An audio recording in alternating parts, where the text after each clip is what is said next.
sommes le dimanche 11 mai. Bonne fête à toutes les mamans. Voilà, aujourd'hui il fait absolument splendide. Il fait déjà 16 à 18 degrés. Hein, de temps en temps, il fait beau en Norvège, hein, il n'y a pas de souci, il fait même chaud. Nous avons dormi de nouveau dans un petit camping, très très sympa, calme. Alors ça, c'est vraiment le qualificatif de la Norvège, le calme. Ce qui m'interpelle dans ce camping, et comme partout ailleurs en Norvège, c'est la confiance que les gens ont par rapport aux autres. Hier soir, on est arrivé, il n'y avait personne à la réception. On se dit, bon, ben, il y a un gars qui nous a dit, installez-vous, vous viendrez payer demain.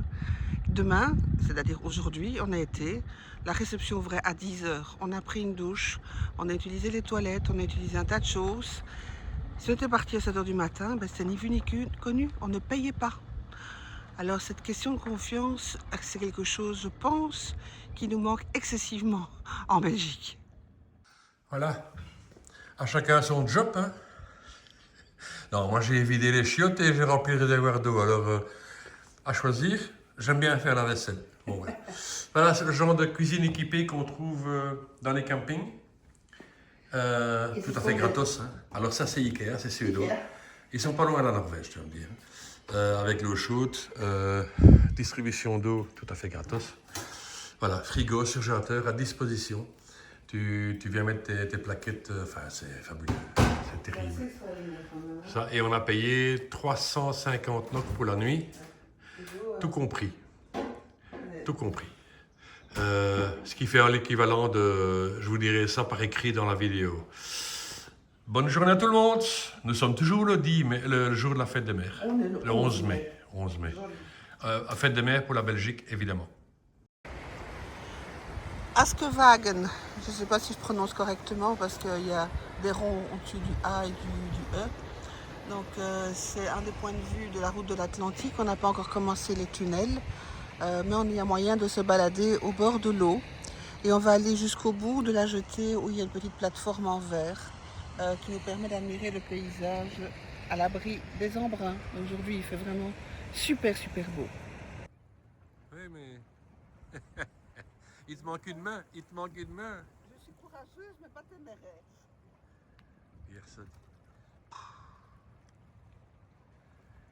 Et là, tu as des commentaires de gens qui disent « Oh, la Norvège, j'en ai marre, c'est toujours la même chose. » Bref. Non, ce n'est pas moi.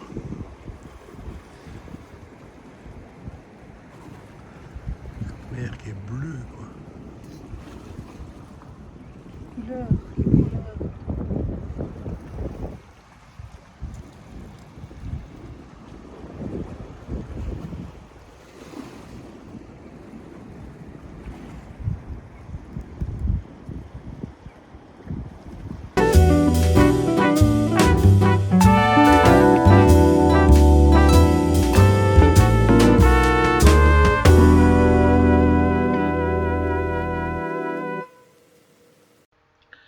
Venez, on vous emmène avec nous.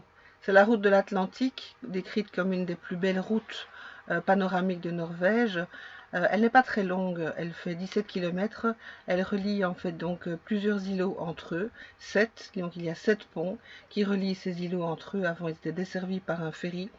Et donc elle est très élégante, elle a des courbes exceptionnelles qui passent forcément, comme son nom l'indique, au-dessus de l'Atlantique.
ici dans le truc des campings.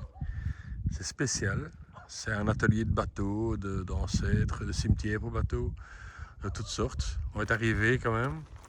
Ah ouais, c'est un camping. Voilà, on a payé 350 notes, courant compris.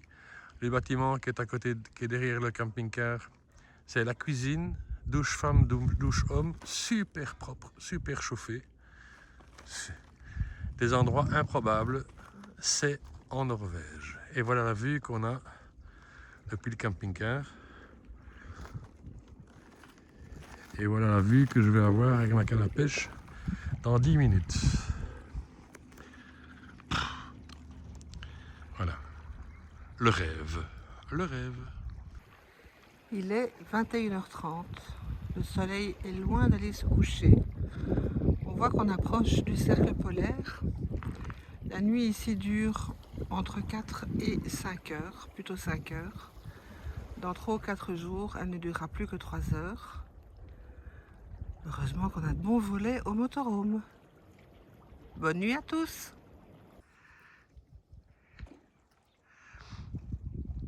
Bonjour à tous, lundi 12 mai, il fait beau. On a pris le temps ce matin, après notre petit café matinal. Mix s'essaye à lancer une petite ligne, on verra si ça mord. De toute façon, ce midi, on avait l'intention d'aller manger un morceau de poisson. On verra bien si c'est le sien ou si on devra y l'acheter. La suite nous le dira. Je pense qu'on va aller au restaurant ce midi, mais qui sait? Sur un malentendu, tout peut arriver. Un poisson suicidaire ou quoi? Bon, c'est pas original, on est de nouveau dans un tunnel. Celui-ci en fait est assez impressionnant parce qu'il fait environ 6 km et on a 2,5 km de descente mais relativement importante. Là on est en train de remonter et on passe de nouveau en dessous de la mer. C'est à nouveau une infrastructure du tonnerre. On a fait quelques achats ce matin. Voilà, on a acheté du fromage, du caviar, bon, c'est plutôt des œufs de Skray, du fromage à tartiner, du fromage en tranches, des tomates cerises, de l'eau, du lait, du jus d'orange, des fraises et 5 litres d'eau qui est non gazeuse et 1 litre d'eau gazeuse. Voilà, on en a eu pour environ 40 €. C'est vrai, c'est la vie qui est un peu plus chère que chez nous, mais on trouve vraiment des produits de qualité ici en Norvège. Alors voilà, Kristiansund. Il y a des escales de bateaux de croisière qui viennent ici aussi. Voilà. Et nous allons là chercher des poissons frits pour manger dans le camping-car parce qu'on ne trouve pas de place à plat ici. Ce midi, on n'a pas cherché bien longtemps.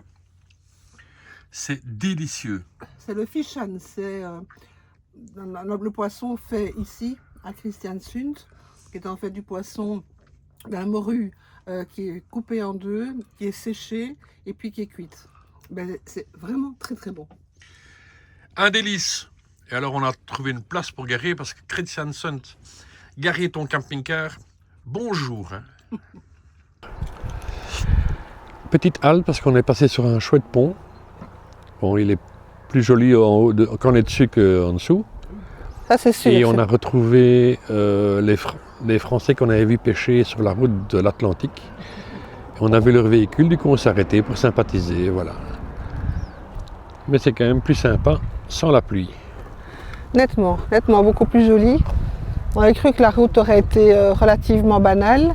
Eh ben non, elle est quand même assez jolie. De nouveau à côté de la mer, ce ne sont plus des fjords cette fois-ci. On est vraiment à côté de l'Atlantique avec des enclaves un petit peu partout, des ponts et des tunnels.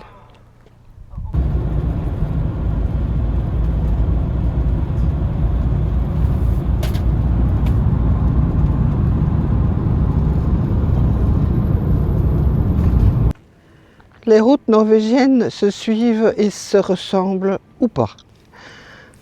On voit sur la route, ah je dis il y a un ferry dans 4 km. Mick me dit, c'est nécessaire de prendre le ferry, il n'y a pas une autre route. Ben non, il n'y a pas d'autre route. On est obligé de prendre le ferry. Il n'y a même pas d'autre route, c'est crack, la route s'arrête et on reprend le ferry. Et comme à la accoutumée, on arrive et le ferry s'en va. Ça devient vraiment drôle. Enfin bon, le prochain est à 15h30. Donc d'ici un bon quart d'heure, on aura notre passage sur le bac. Il est 15h15. Le prochain ferry est à... Vous n'avez qu'à regarder vous-même, hein. 15h30. On a toujours le temps de faire un petit pipi. Voilà, on embarque. La croisière s'amuse. Bon.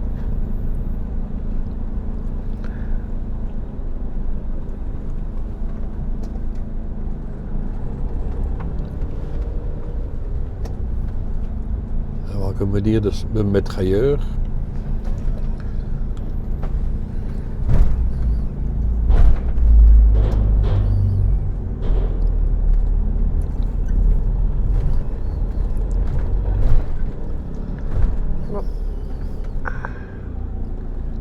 Ah ben voilà.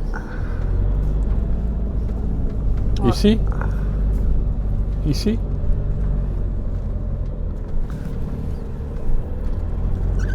Là, on a compris, c'est derrière la voiture bleue.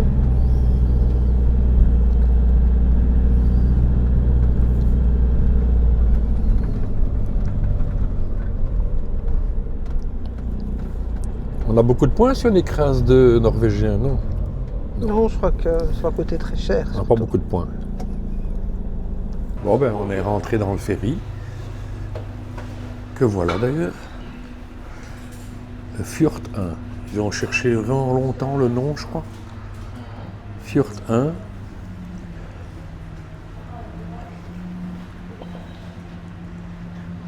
Ah, leur fameuse saucisse. Oh putain. Oh pardon.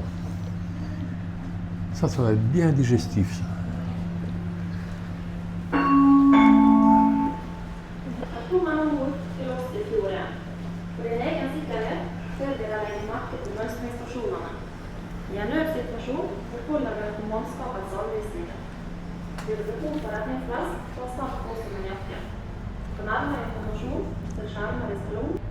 On ne risque pas de mourir de soif ici. Hein?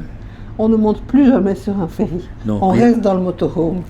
Je me suis acheté un bazar, une crêpe, avec une espèce de crème au beurre que ma grand-mère serait heureuse. J'espère qu'elle n'est pas aussi écœurante que celle que ma grand-mère faisait. Mais bon, ça, je vous le dirai tout de suite. Ils vont commencer à nous coûter cher ces ferries.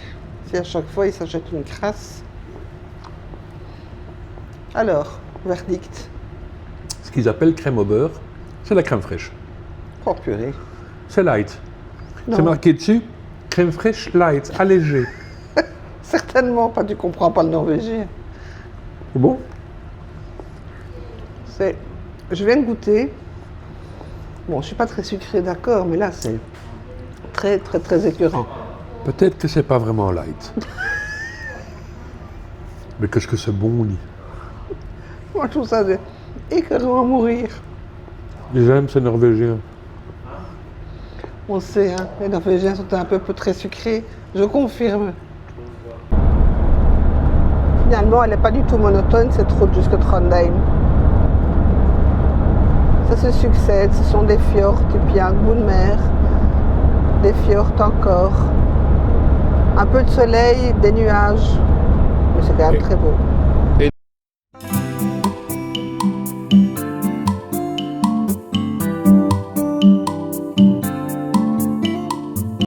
Mardi 13 mai, on prend la route vers Trondheim.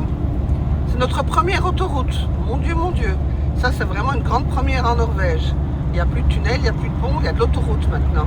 Mais tout est payant, aussi bien l'autoroute que l'entrée dans la ville de Trondheim. Voilà, on est devant la cathédrale de Trondheim. Évidemment, elle est cachée par les arbres. Et nous avons trouvé donc dans la rue de la cathédrale, on peut garer 3 heures. C'est gratuit. C'est vrai qu'on prend un petit peu 2 emplacements, mais voilà, donc c'est pas mal. Je mettrai dans le lien de la vidéo le nom de la rue. Voilà. Bis B Gata. Voilà le nom de la rue. Voilà, avec un peu de recul, la cathédrale. Et Oui. alors, ce qui est étonnant ici quand même, c'est les tombes sont comme ça au milieu de la pelouse. On voit ça à peu près un peu partout en Norvège, hein. La petite église avec des tombes à ciel ouvert, on va dire. Voilà.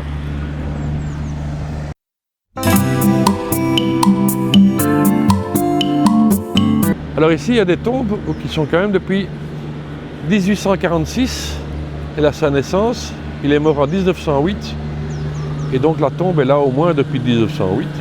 Et ça, chez nous, c'est pas comme ça. Après 10 ans ou 20 ans, il n'y a plus de tombe. Voilà.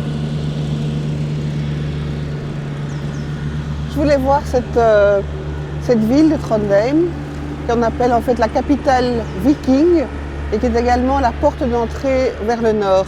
Ça coupe un peu la Norvège en deux. C'est la reproduction, si vous vous rappelez bien, de Bergen, de ce style de petite maison, mais ici elles sont mises sur pilotis. On va aller voir ça de plus près.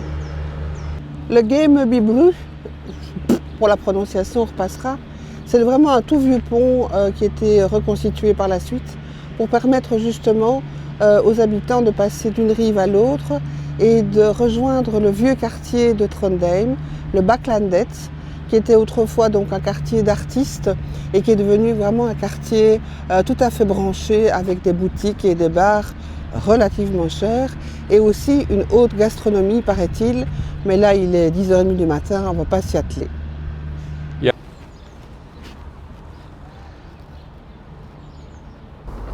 Voilà, nous sommes sur le pont. Et j'adore cette petite maison de toutes les couleurs. Ça fait vraiment penser À Bergen. Et encore, je trouve qu'à Bergen, il y en avait beaucoup moins que dans le temps. Ah, c'est beau. Ici, c'est quand même tout. Et en plus, on voit ça avec un ciel plus ou moins bleu. Et il fait pas vilain, il fait 14 degrés, donc ça va très bien. Pour se balader, c'est le pied Ils sont géant. tous sur pilotis.